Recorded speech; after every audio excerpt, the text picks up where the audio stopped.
भद्रं कर्णैभिः शृणुयाम देवाः भद्रं पश्येम अक्षभिर्यजत्राः स्थिरैरङ्गैस्तुष्टुवागंसस्तनूभिः व्यशेम देवहितं यदायुः। ॐ शान्तिः शान्तिः शान्तिः।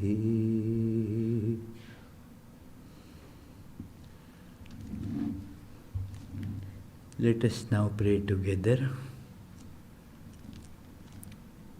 We offer our salutations to the all-loving being who endows all beings with consciousness. We meditate on the Lord, who is the origin of the universe. Lord, thou abidest in all, thou art all, thou assumest all forms. Thou art the origin and goal of all. Thou art the self of all. Thou art existence, knowledge and bliss. Salutations unto thee. May the world be peaceful. May the wicked become gentle. May all creatures think of mutual welfare. May their minds be occupied with what is spiritual and abiding. May our hearts be immersed in selfless love for the Lord. Peace, peace, peace be unto all. Opening song today, a translation of last 8 verses of the 12th chapter of Bhagavad Gita, and Peter will be presenting that man God loves.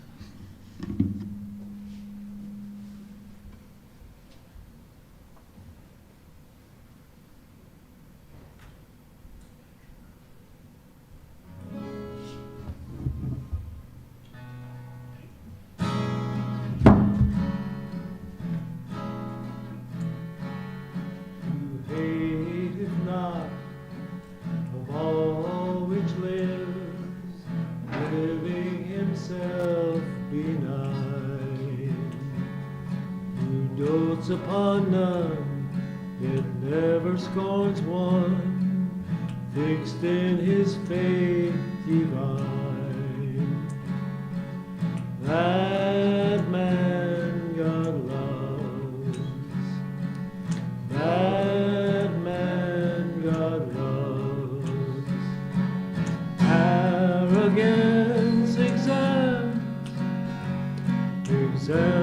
from love of self, unchangeable by good or bad, firm in his faith, mastering himself, true to his word, seeking me heart and soul, bound unto me.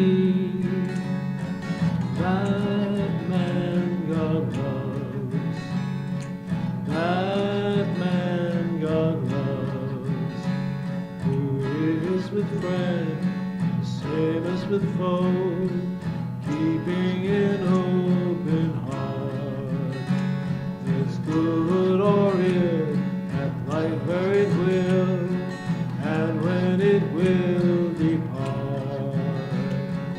That man God loves, that man God loves. Troubleth not his kind, it is not vexed by them.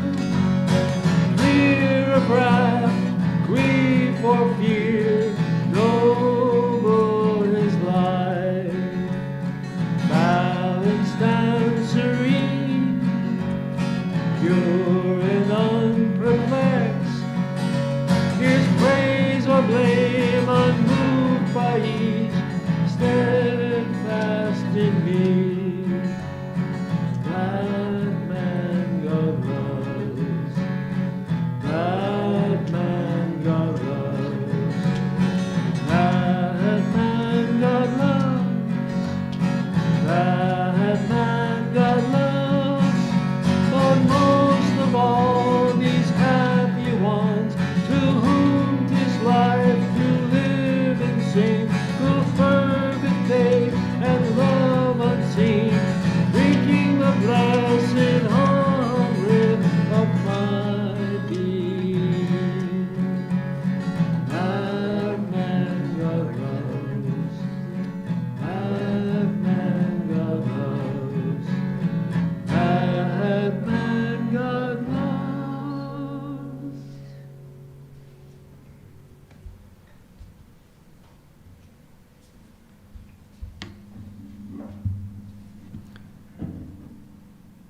Very nice. Thank you, Peter.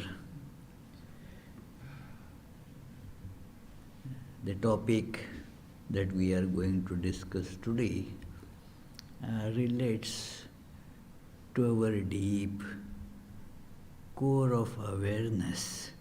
So let us think of it for a minute. Let us close our eyes and feel the deepest core of our being, our consciousness.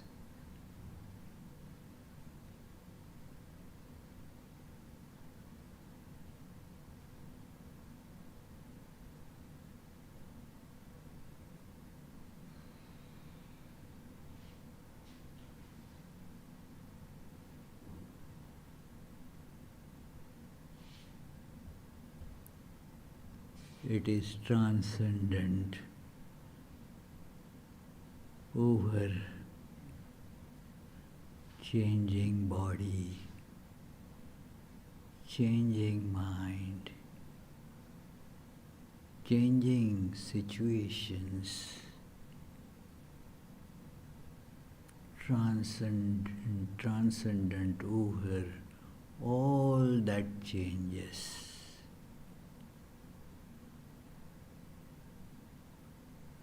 The unchanging reality.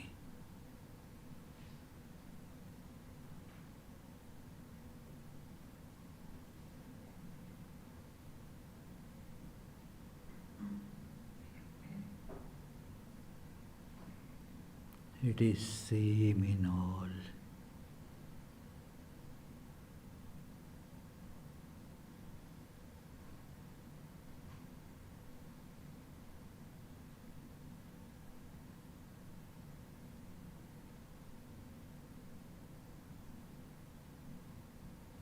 It is the source of joy,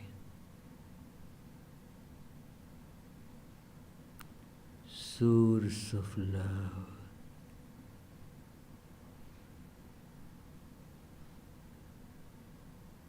the seat of true immortality.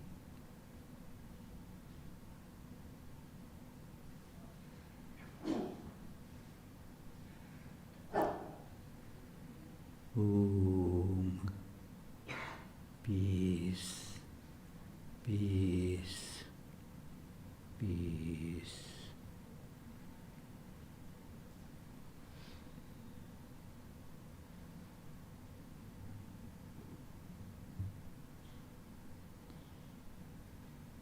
We observe people that they value things differently. They evaluate things in a very peculiar way, peculiar to themselves, and that too at that particular time. The value system for every individual also keeps on changing. It is not same. So it is interesting to see that some people have a preference towards one particular color. Again it changes, not that it remains the same throughout their life. Some have preferences for certain type of music, certain types of sounds, certain types of people, and it is why are all these differences coming up from? Where is their origin? Must be in the mind. Our minds being different, we accord different values to the things around us. That is why we see in the shops so many different things are kept. In fact, the same thing, but varieties of it are kept. Why? Because there are buyers for all of them. One person will choose one, another will choose another. There is the milk, no fat, 1% fat, 2% fat, whole milk, and then people will be buying according to their temperament, their purpose, their valuation of it. So we that evaluate things. Evaluate these days when you write means connected electronically. Email, for example, a mail sent through by electronic means, or many such things. E-shopping. So evaluating, here you can take that kind of meaning, because that is happening in the mind and brain. Brain works in an electronic way. It is an electronics. So very fine electronics, that's all. But so we evaluate it. Some people think that this is great, some think that no, that's no good. So we see so much variety. It is thus that aspect needs to be studied and thought about, and that is the topic that we shall be discussing very briefly today. Valuation, I saw that this word is not much used today in psychology, because it has a very vague meaning. It is, they use some different variations, that preferences and all that. But valuation is a more important word really, because that is what propels us. That is what activates us. That what value we put on something, that makes our life, go towards or against it. It is, again, there is a gradation of values. What we grade to be higher or what we grade to be lower. And how this variety happens, it is, we are all, say, human beings, forget other animals, even they will have their own value, but it is, let us think only limited to human beings today, that why, if something is same, it is, why it should generate different values for different people. Sri Ramakrishna used to tell a nice story, interesting story, that how one values it is, and we shall then see the Sri Ramakrishna's method of valuing, evaluating. So, a man had a very, very pricey, great diamond, and so he goes to the market to see what people are going to pay for this. So he goes to some eggplant dealer in a shop. So the fellow was selling eggplants, and so he showed well, and that eggplant dealer said, looks nice, I can give you 9 pounds of eggplants for it. That evaluation is happening in terms of eggplants. That person, owner of that diamond, said, just only 9 pounds of eggplant, no more, 10? No, already I said 9, rather too much, but I will honor my word. I will give 9 pounds of eggplants, no more than that. It is, means in single digits, the valuation is like that it is. So then he goes to somebody who was dealing in cloth. So he also said, looks good, I will give you 9 yards of this cloth for this. Just 9 yards of cloth. Well, I already gave you too much value, so no more than that. And then when he goes to a jeweler's shop, that the jeweler, as soon as he saw it, his eyes became just big. He could see the value of it. And he just said, okay, $100,000. Here they are. So because he could see the value of that, whereas the others did not know how to evaluate it. They were dealers in different things, so accordingly they decided the value of it. People value things according to that, their evaluation of a person, evaluation of a thing, evaluation of a particular job, all according to their particular way of looking at the world and how to get happiness in this world. We have our ideas that what is going to make us happy.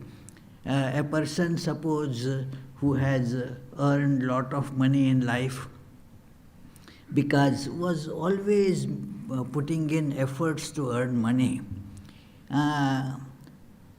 the success that he judges is from this point of view: how much money a person earns. If you earn money, and I have seen many people like that, look, what a successful person he is. Yeah, he is earning a lot, rolling in money. So that is the criterion for success. That is because money is given a very high value in that person's life. Somebody who values, the physical beauty, the appearance, the attractiveness, they gave more value to that. Oh, it's very attractive. So it is therefore they pay a lot of attention to become or to look attractive, because money is secondary for them. It is the attractive looks, the power of attraction, that becomes the primary value, so to say, how much I can attract people. Then there are those who see how much social prestige somebody has. That for them the money is secondary, physical appearance is also secondary, but how much prestige this person has, how much power this person wields in this community, accordingly that is given, that judgment is, oh, this is a very valuable person, very important person, because has so much influence in the community, there is power there.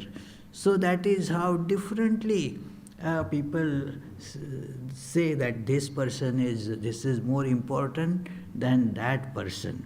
It is many people, they, because of the nature and the understanding of money, they feel that by money you can get all that you want in life, that is going to make you happy. It is later on people realize, but by that time they have already made the frame of mind that all one needs to do is to seek money. Because if you have money, Karl Marx writes in his book, that money, writes very nicely that if you have money, then you have everything.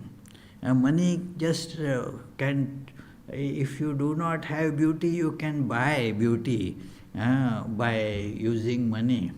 It is all, if you are lame, still that lameness won't be a problem for you. You can get vehicles by money, and that will just make you go beyond this problem of lameness. So everything can be brought to some monetary price. So what is most valuable is money. So it is, and that is how people value things, that money. Those who have artistic bent of mind, they value it differently. And all is if one goes a little deeper, that it depends on how our mind is prone to seek joy from things. The value, the real value in life is what? The happiness or bliss that we get. So the maximum happiness that we can get from something, that is the most valuable thing in one's life. And then to the extent something can give me more value than something else, then that which gives more happiness, that is valued, that is evaluated by mind as higher in this.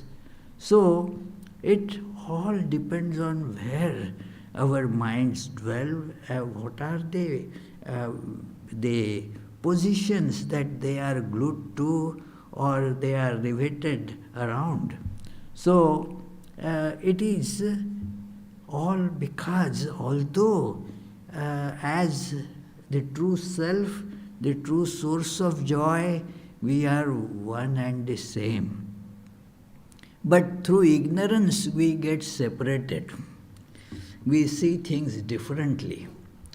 And so now there is a variety. In the self there is no variety. And that is the source of all happiness. It can be, you can try, it is a matter of just simple some experimentations, that where joy actually comes from. It is the joy is all really within. It is the very nature of self. It is bliss itself.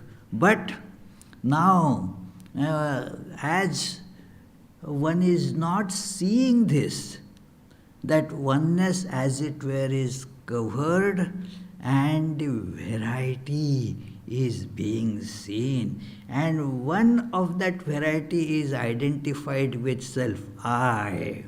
And then others, the other things, other persons, and so forth.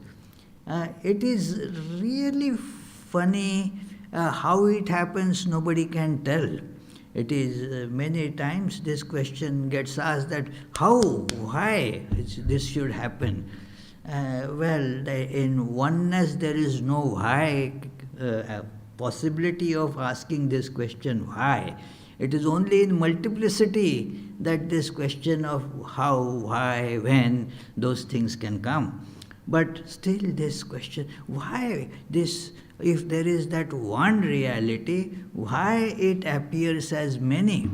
We don't know why, but it is a matter of fact that there is all this variety, and each variety as it were is seeking again that union, that source of happiness, but in its own misguided way. Misguided because is not seeing the truth, not seeing the reality, is seeing the source of happiness in different objects. So it is that is how you find that, well, some people, they feel that they will be more happy by coming to Vedanta society. Very few. Majority of people will not find that as an idea. Yes, you are consenting my statement, Charlie, by sneezing. Okay. That is your way of saying yes. So, it is the happiness is within, and yet everybody sees it somewhere out. And where do you see it? That is the orientation. Just to understand, one analogy can be given, that if you have a piece of paper and you tear one part of it, just make a corner, tear it. Now, the that piece has the angularities exactly as the remaining part of the paper, and they fit into each other. So you have that corresponding two pieces. So as per those angularities are, that piece is having this idea, I am such and such. Another piece will have the idea that I am such and such. Now, each piece wants the union with the source of happiness, but feels that the other piece will have the more, if I get united with that other piece, I will have more joy in life. So we run after different pieces thinking that happiness is there. And since the angularities are different, the mind is different. The angularity is just a way of expressing that the variety of mind. So because of this variety, we try to go to different things, that thinking that connecting to them will bring me what I am seeking in life. So the valuation is done in that way. So as is the level of the mind, as is the particular way of looking at it for that mind, the choice is made. Yes, I want this. I want this car. This car is good for me. Now, if everybody is convinced that that is the best car, will the other cars get sold at all? Other car factories will have to be shut down. That this is, the best car, everybody agrees, and thus there is no need for other cars. But that is not what happens.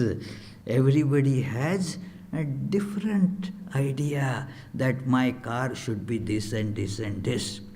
It should have so much space. And I need to take many people with me, so I need a bigger car, and so forth. The preferences change. Also over the time, that you see something, somebody else's, it looks nice, I should buy that car. One gets kind of fascinated because you always feel that person is so happy. It is, one of our friend was here, so he always thought that how nice it is to have a convertible car, It is, he saw people going in that kind of car and wow, feeling very nice about it. So let me have that kind of, and so those things don't come very inexpensive. So and then I told him, well, really, do you want that kind of thing at such a high cost, and it requires lot of maintenance, I heard. It is very costly. He said, no, I am getting a very good deal on it, and got it. And then after a couple of years got tired of it completely. The expenses, no. So it is, but that because of such a craze, that you feel that is going to bring you so much happiness. It is how we connect to the source of happiness that makes the valuation for us. Moreover, there is the conflicting demands. Our minds are not one-pointed. They keep on switching the positions, and thus the choice that one makes when the position of mind was like this, it changes. When the choice changes, when the position becomes different. Now you already have made a decision. to get something based on that position of mind. Now the mind changes. So you have to now keep on ruing the fact. That is how, in quest of happiness, one ends up becoming sad. That, oh, I should have done that. Oh, I should not have bought this kind of house. I should never have married, and all that, or married with some other person, not this one. And all these ideas do come because the decision that one makes when there is one orientation of mind, that decision now sticks with you. The mind changes, and so, but you are now stuck with a decision that you made earlier. You cannot just, okay, I buy one house today and then tomorrow I don't like it, I sell it. You don't do that, it is, yeah. So you are stuck with such decisions, and thus we find people not happy. It is because there are all these, I want this, I want that, I should have got that, I should get rid of this. Why did you get it when you... No, at that time I liked it, so I got it. Now I have to get rid of it and get something new, something different, something more exciting. So that is how we keep on getting, just moving from one to another point. It is because our evaluation of things, evaluation of people in general is so much changing, and there is no clarity about it. It is, I like to give that example many times. It is just like we are like children. They take them to the toy shop, and they pick one toy. They want that, I want that. But then other toys are also kind of inviting them. So if they are told you can buy only one, see how confused they become. No,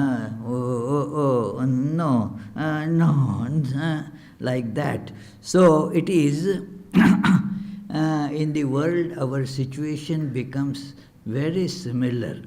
What to get and what we get becomes a burden too. It is because we expect that will make our life very cozy, full of happiness and so forth. And when that doesn't happen, the burden is there after all. We have to carry the burden of having that thing. So, how we evaluate depends on these things.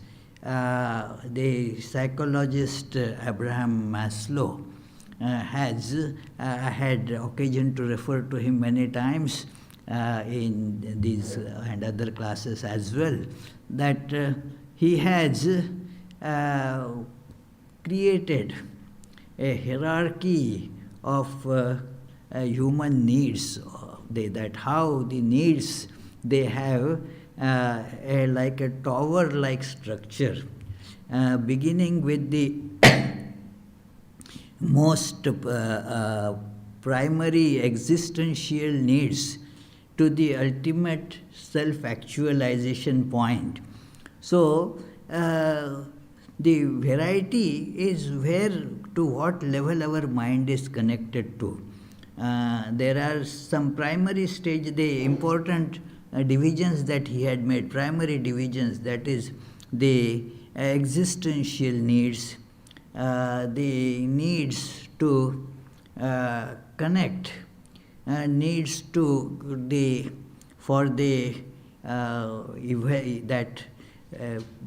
joys of the mind, training, education and all that. And then you have this self-actualization at the top. So we are at different points.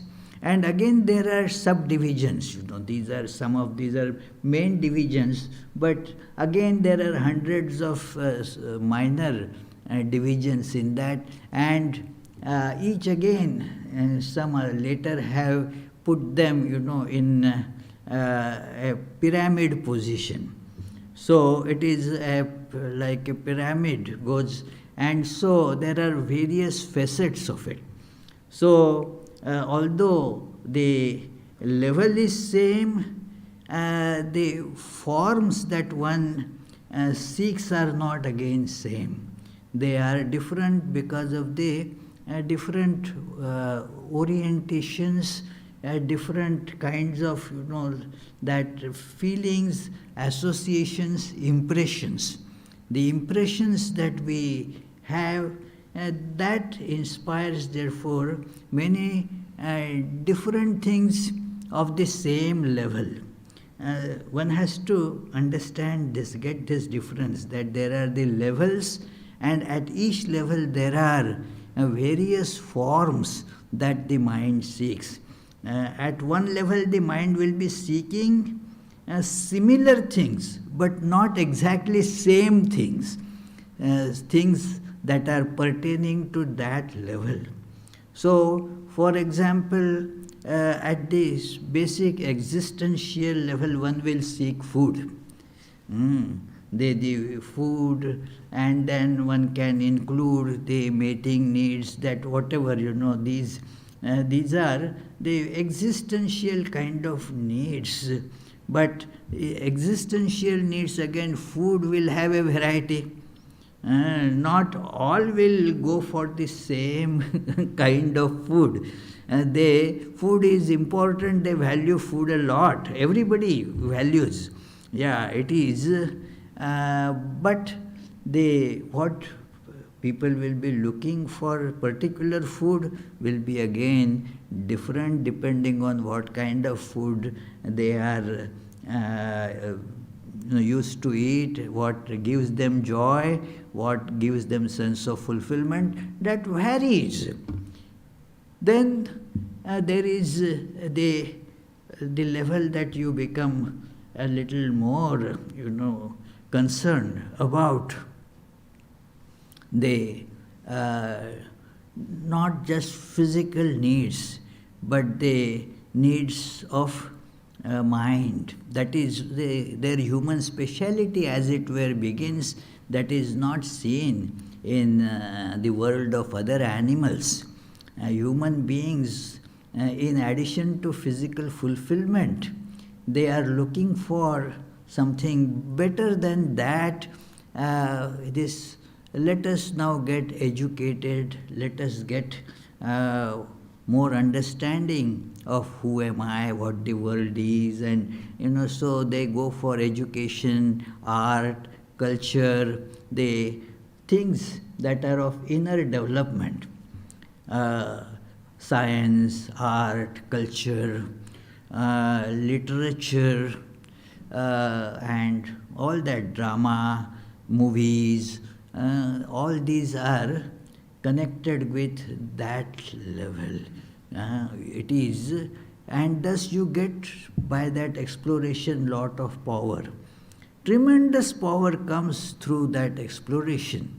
So human beings value that a lot because that becomes a source of power and then source of money as well. The other creatures, they are not concerned about money. Money is the problem only with human beings who consider themselves very wise.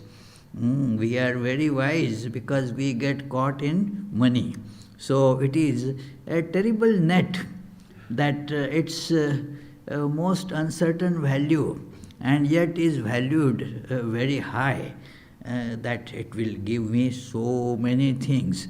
I told you a very nice definition of dividends. You invest to get dividends, and so the dividends are defined that it is certain per centum, per annum, perhaps. So it is whether you get it, it is perhaps, but then that is valued. So all that is matter of education. You spend 10, 20 years in therefore studying finances, studying economics and so forth. It's a big discipline. So then there are the main sciences like astronomy, physics, biology and so forth. How much human beings have progressed in all those, wow. And the technologies that get associated with those to bring the benefits and the economic gains of all that. Human beings try to, put everything then on the flat bed of money. How much money it gets generated. So that is how this is human culture. And human preferences go accordingly. It is how a person gets educated and the level of education, and because of that how much respect that the person gets. So this is a level where our preferences and our valuation begins. Some value a person very good because that person has many different skills, is very highly educated, has whatever Nobel Prize and such things are that person has. So one tends to evaluate that person as of a very high caliber, high position. You like to be associated with that. That person you feel, I know that Nobel laureate. You feel happy about it. It is because that is how we value those things. Our evaluation depends on those things. How much this person is educated and how much thereby he has achieved in life. So that level is very commonly seen. So, but that evaluation gradually has to give way as per that pyramid of Maslow. It gives way due to dissatisfaction on this level. You expected lot of happiness. You expected that you will know everything by pursuing this course of research and studies and getting associated with such people more and more. One feels I will get all that I was seeking in life. But when you see, you don't get what you are really seeking. And then your evaluation changes. You feel that this kind of education is not bringing what I have been looking for, because it fails to give us the ultimate satisfaction and the joy that we have been actually looking for. Then you move towards that, in that search, that what is the meaning of life? Who am I? And then the valuation again changes.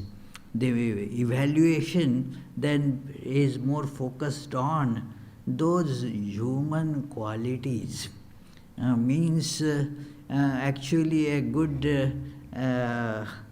description was given in the opening song, that man God loves. God evaluates like that. We shall see how Sri Ramakrishna used to therefore evaluate things, that not based on how much money a person has. In fact, he used to despise them. He used to despise money and despise those who consider money to be very great thing. It is, and you see with all great people, and Jesus says that it is easier for a camel to pass through the eye of the needle. Say, imagine how big a needle hole is. A camel may be able to pass through that eye of the needle, but it is more difficult for a rich person to get entry into heaven, you see. Because the rich person is just glued to the riches and thus does not want to transcend that. So it is very difficult. So Sri Ramakrishna would despise all that. Look at his relation with Mathur Babu, a very wealthy man.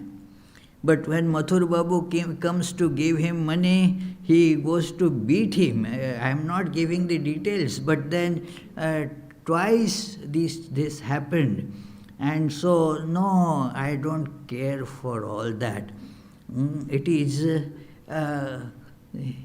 they were all, sitting in some music concert. And to give money to those musicians, Mathur had kept a pile of coins, and Sri Ramakrishna got so happy, and he just gave all whatever was there, all money there, because for him there it was not money at all. At one time the thieves stole the very pricey jewelry on the images of Radha Krishna. There is the images of Radha Krishna there. So now those jewelries were stolen, and so Mathur Babu got very upset. Common human understanding that, oh, the God who could not protect his own jewelry, how is that God is supposed to protect me? Sounds reasonable, isn't it? That the God who could not protect his own jewelry, how is that God going to protect me? And he said that to Sri Ramakrishna. And Sri Ramakrishna, see how the evaluation is different.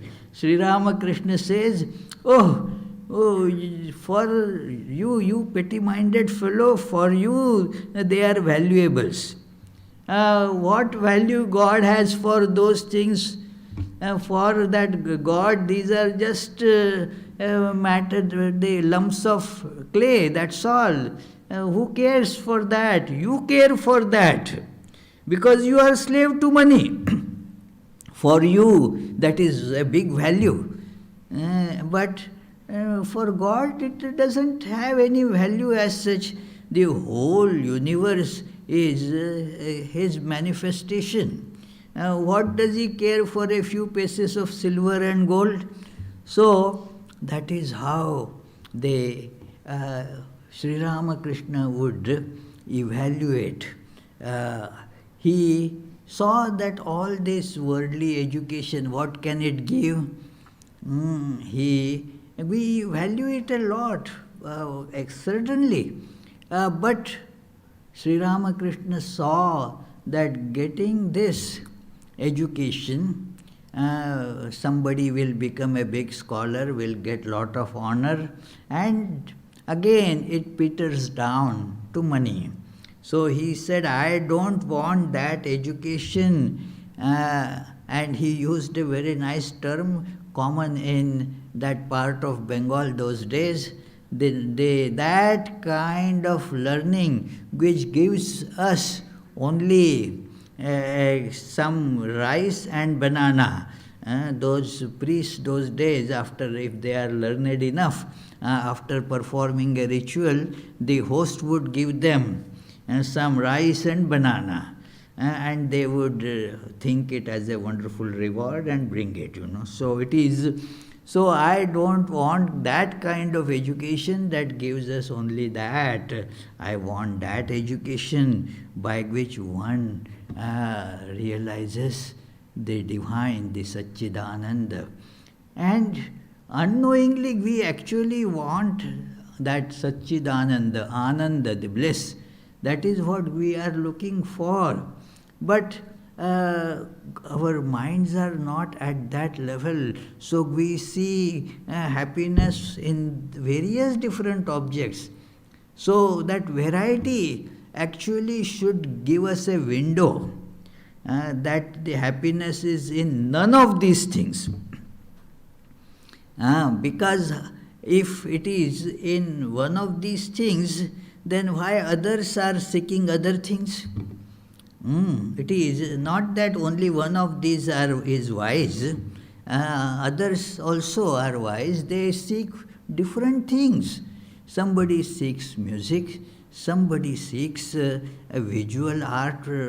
These such things. Some seek nice, things to eat, and that's about it.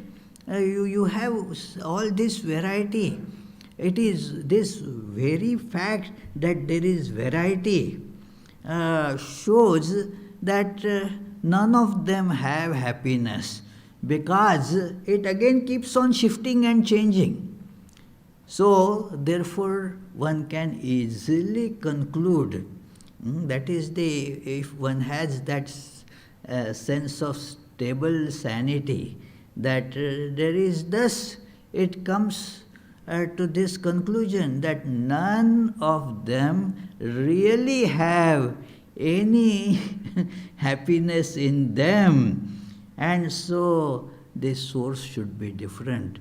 He would therefore, Sri Ramakrishna would judge a person on the basis of how truthful that person is. How truthful that person is. That is the value, Truthfulness is a value. When you have given word to somebody, you follow that. It is he therefore a very highly honored person of that time, Ishwar Chandra Vidyasagar. He said, he is not truthful. He said he is going to come, but he didn't come.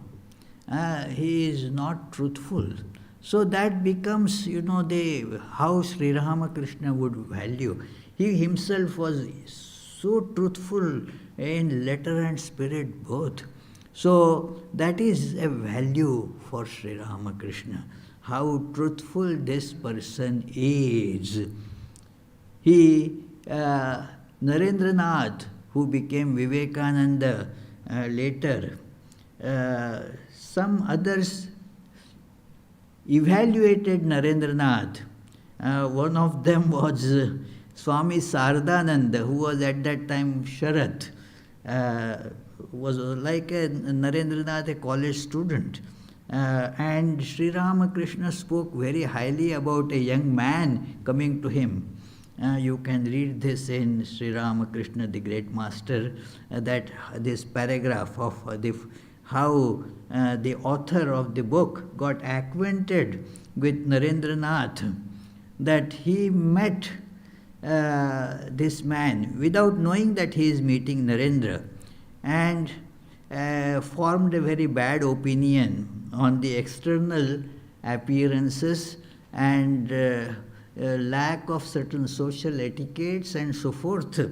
He therefore formed a very negative opinion of this young man.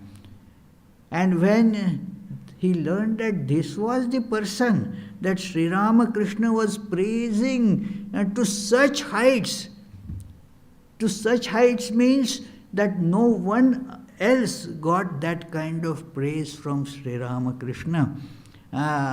Including, even Narendranath used to get so embarrassed when Sri Ramakrishna would make such statements. But that is how Sri Ramakrishna said, that is how Divine Mother shows me. I trust her evaluation. So it is,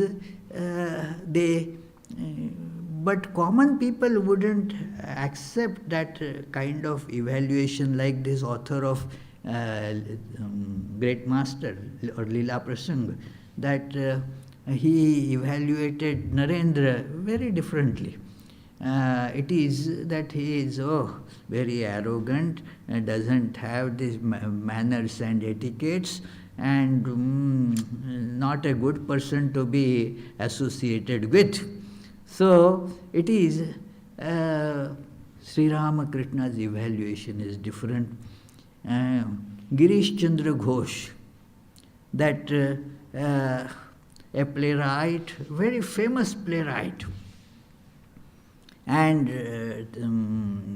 master of acting, that making theatre shows was what he was known, and even is known today also, the father of Bengali theatre.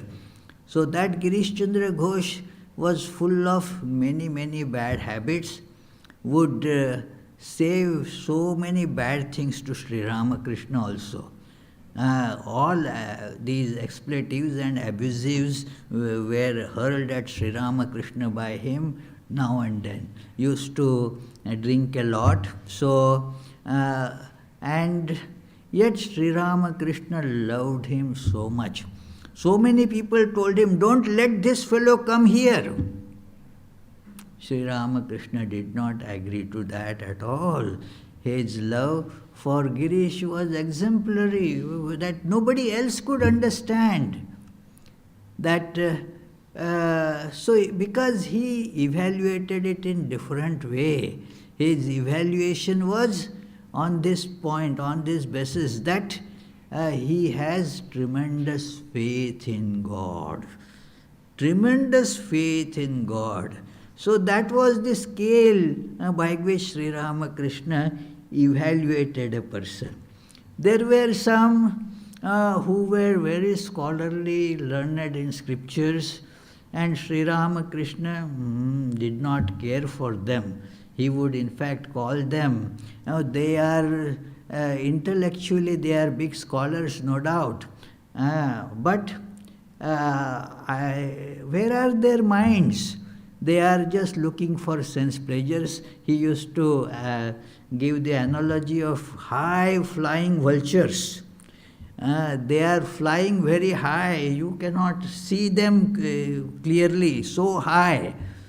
And yet their eyes are looking for the rotting carrion lying somewhere so that they can pounce on that.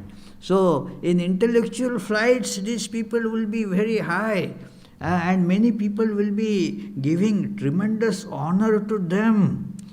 But Sri Ramakrishna's method of evaluation was different. He would see the real value rather than the apparent, some temporary thing. So it is here that we find how evaluation is made on this basis of that one steadfastly loves God, does not turn away from the truth, holds the commitments very steadfastly. That person, it is said, God loves that person. This comes at the end of 12th chapter of Bhagavad Gita. Very beautiful verses. After 12th chapter is called the Yoga of Devotion, Bhakti Yoga. And so at the end it is shown how a person becomes.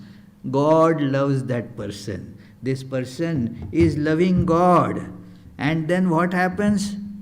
God loves that person. So that is how the evaluation varies according to one's evolution on this.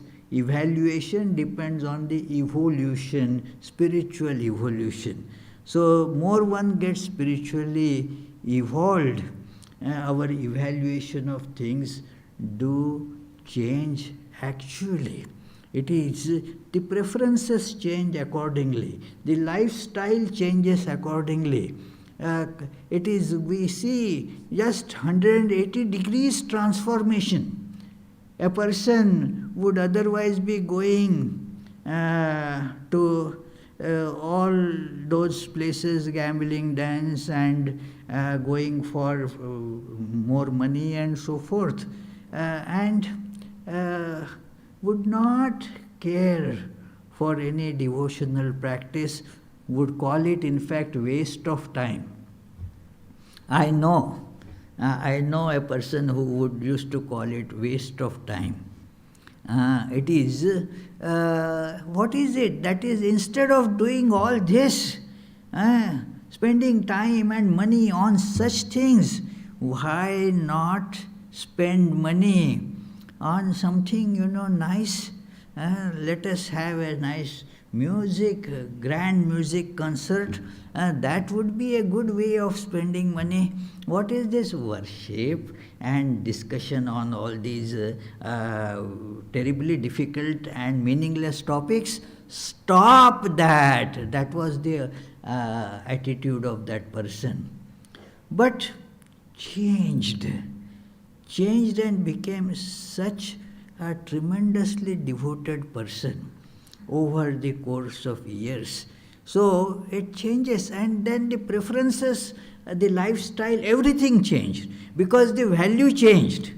The evaluation of things changed. Accordingly, the preferences, priorities, everything changed, and the life now is going in a very different direction. So, therefore, this how we evaluate, the criteria for evaluation is very important. So let us give some thought to this. We will meditate on this theme for a second, and then if you have questions, feel free to ask.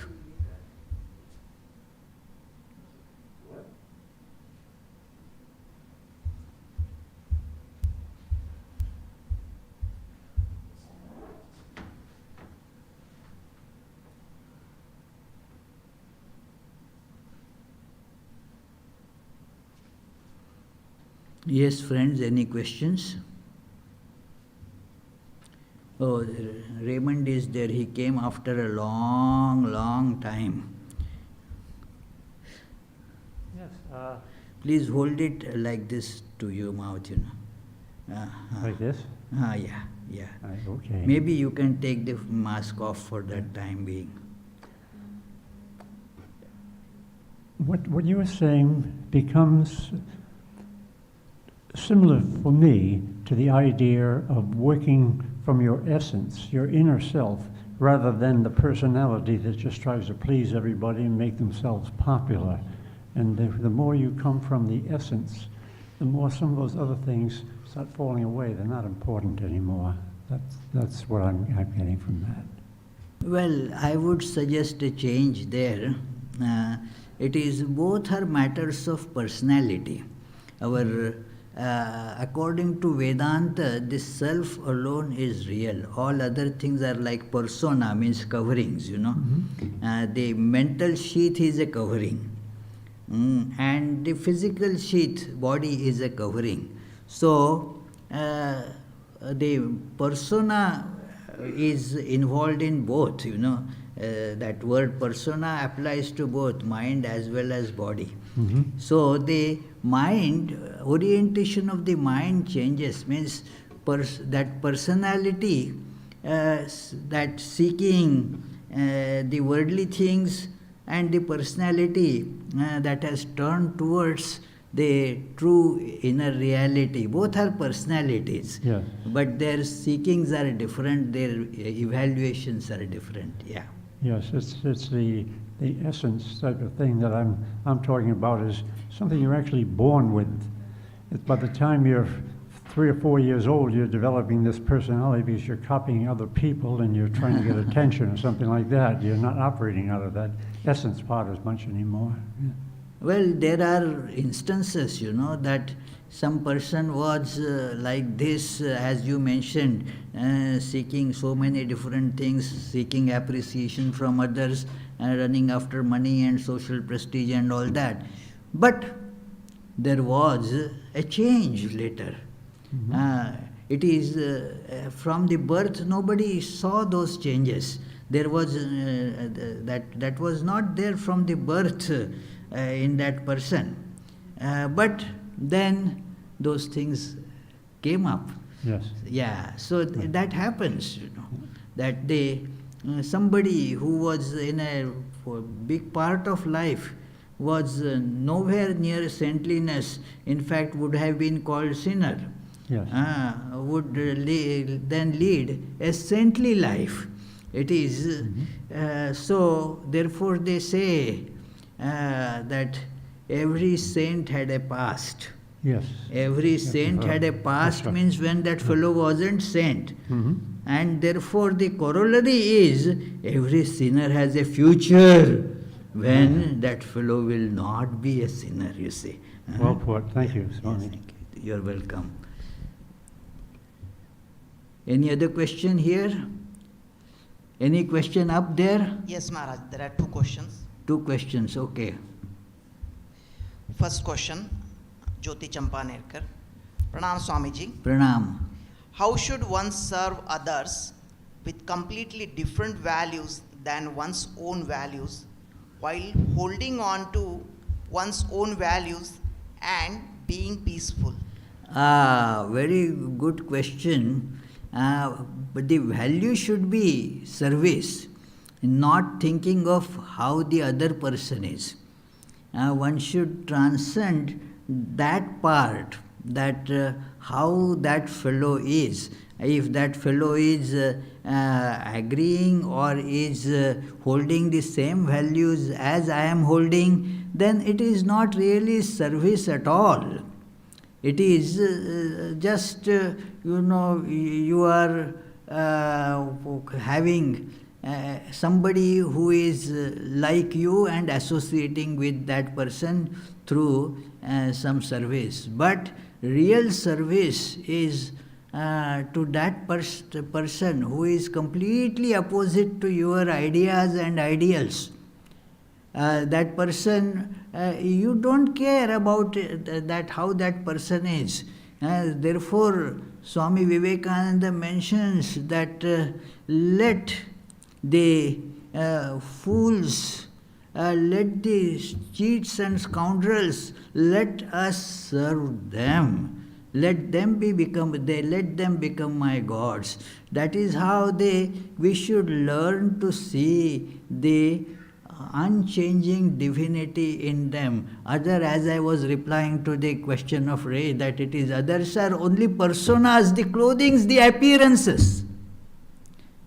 The reality is that unchanging divine in everyone. So, if a person is very good to you and nice person, shares your values, then it is what is very special about serving that person. But when you see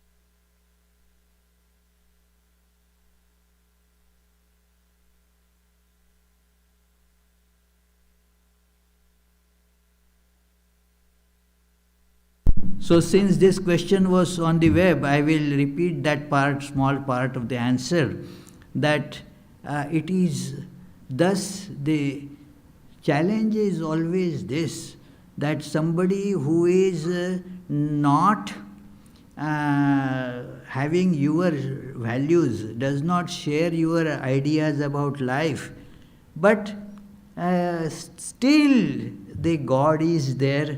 You cannot have anything which is apart from God.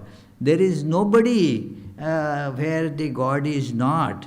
Otherwise, that service is not service to God. So, therefore, we should go to serve deliberately. Deliberately, one should go to serve those who do not share my understanding or my views in life. Then only it is service. Otherwise, what is like one person told me, one lady told me, that how to see God in everybody. I can see God in most people, but not in my mother-in-law. She is terrible. So that becomes, that is the challenge. One should see that God there, where your values are not shared. Yeah. Second question, Maharaj, from Radha Mangala. From Radha Mangala. Radha Mangalam. Maharaj, how can I say that I really love God? It is, everybody cannot really say honestly that I love God. But whatever we love, God is the reality of that. And so in that sense, everybody can say that I am loving God, although I don't have my awareness of God there. It is, if you see what I am loving, you will see that you can love God and God alone. Nobody else can ever be actually loved, but only God can be loved.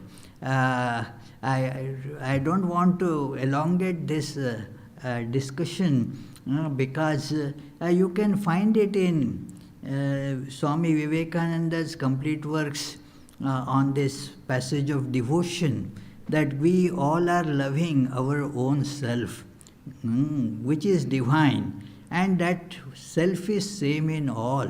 So we love, in all loves we are loving only the God, but in ignorance we do not know that. So when the knowledge comes, we will see that it is God alone who is lovable. And God alone can respond to love. Nobody else can be loved. Nobody else can even respond to the love. So that is the idea behind it. So let us have some information about the upcoming programs. There won't be any Sunday lectures in this month. In April, there won't be any Sunday lectures. But on 1st May, we will again begin. And we will begin, not we may begin. It is God willing. There you go. May 1st, the topic is Think and Then Act. So, the Tuesday, Friday classes will go on as usual. Tuesdays, the topic is Sri Ramakrishna and his divine play. Fridays, the topic is stories from Srimad Bhagavatam. And this morning, evening prayer meetings are also happening. You please refer to the time schedule and join for them. An announcement about retreat, upcoming retreat. I had earlier mentioned that there will be a retreat on June 18th. That has been confirmed. Swami Tyagananda will be giving that retreat on looking deeply. It is on the basis of Vivek Chudamani. Most of you know Tyagananda, the head of the Vedanta Center in Boston, and you have to sign up for that retreat. You can sign in the bookstore, or you can sign on the website by paying there. There is a 33% discount if you sign early, that is before 3rd June. So You can sign up as soon as you can. Thank you very much. And oh, we have to do the closing prayer. Yeah. Oh, yeah. Then there will be Arati, and as you know, we have, since the beginning of April, we have started soup suppers. So please join the soup supper in the basement. May the Divine, who is Father in heaven of the Christians, Holy One of the Jewish faith, Allah of the Muslims, Buddha of the Buddhists, Tao of the Taoists, Great Spirit of the Native Americans, Ahura Mazda of the Zoroastrians, and Brahman of the Hindus, lead us from the unreal to the real, from darkness to light, from death to immortality. May the all-loving being manifest himself unto us and grant us abiding understanding and all-consuming divine love. Peace, peace, peace be unto all.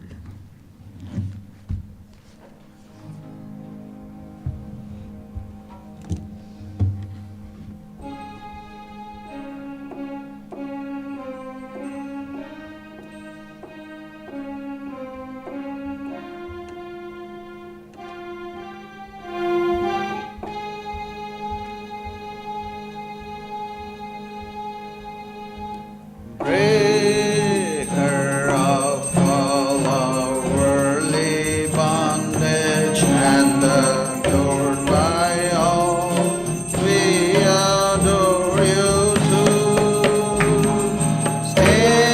Stainless Lord, assuming human form. Stainless Lord, assuming human form. Transcendent yet filled with love. You free us from the stain of sin and ornament our world. Consciousness is your form. Your eyes always purified by knowledge. Your eyes always purified by knowledge. Looking at them, illusion is gone. Ocean of shining love and feeling, ever inebriated in your infinite love. Your feet always dear to your devotees. Your feet always dear to your devotees. Form our boat to cross this world. Reveal to us as God incarnate and the Lord of all things, helping us join with you. Your mind's always set in the divine light. Your mind's always set in the divine light. This we can see through your grace. Destroyer of our worldly sorrow and compassion so infinite is your word. Your life's offered for the world's deliverance. Your life's offered for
You give love and even-sightedness to remove our anguish here. Greetings to you, O Lord, beyond both speech and mind. Greetings to you, O Lord, beyond both speech and mind. Yet you are the basis of both. O Lord, yet you are the basis of both. Great light of all lights, blazing in the heart's cave. Great light of all lights, blazing in the heart's cave. Darkness is destroyed by your light. Oh Lord, darkness is destroyed by your light. Greetings to you, O Lord, beyond both speech and mind. Greetings to you, O Lord, beyond both speech and mind. Yet you are the basis of both. O Lord, yet you are the basis of both. Great light of all lights, blazing in the heart's cave. Great light of all lights, blazing in the heart's cave. Darkness is destroyed by your light. Oh Lord, darkness is destroyed by your light.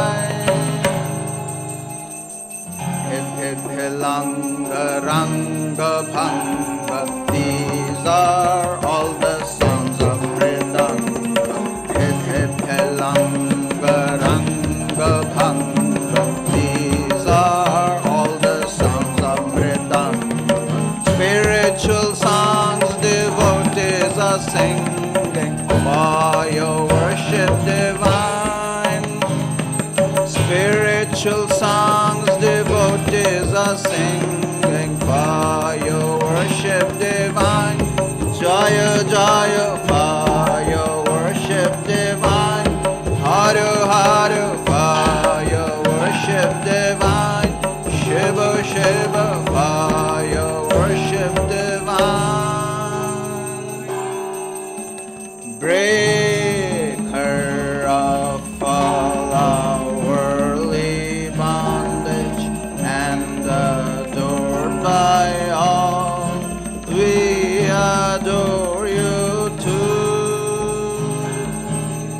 Jai Shri Guru Maharaj Ji ki Jai.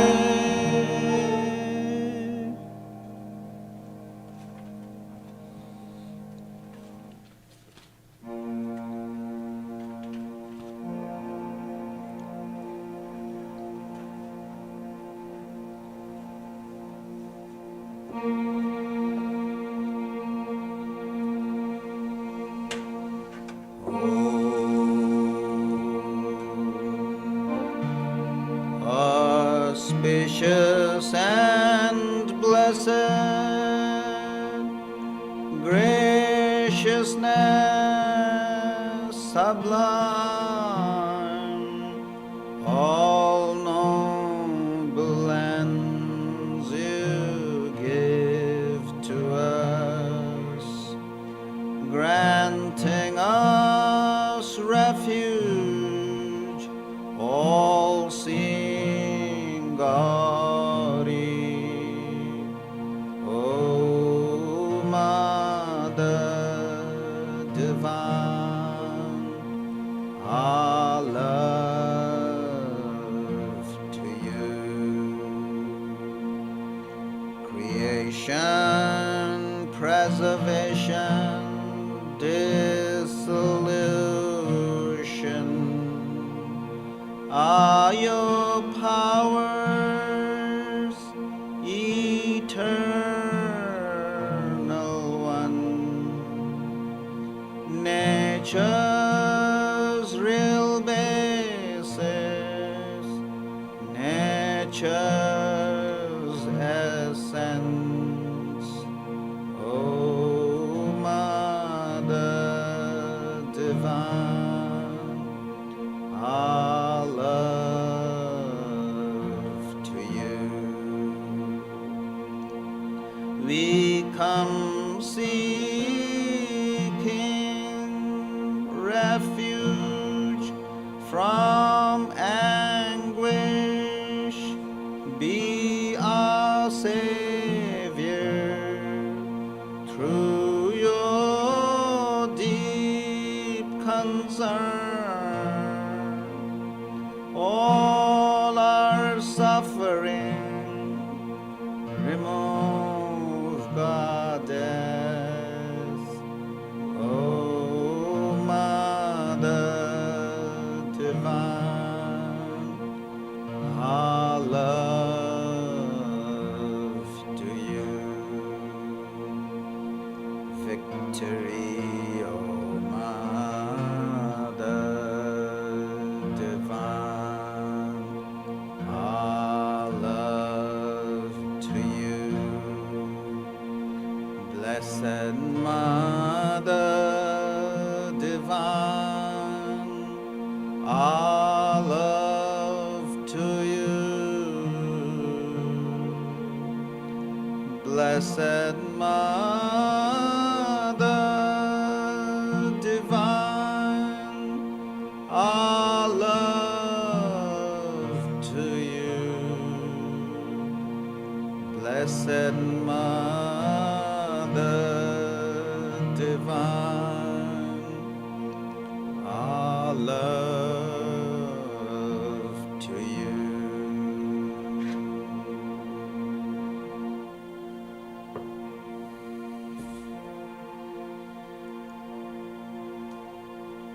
Jai Shri Ram Krishna Dev Ki Jai. Jai Shri Sarda Devi Ki Jai. Jai Shri Swami Vivekananda Ki Jai. Jai Shri Buddhadev Ki Jai. Jai Shri Jesus Christ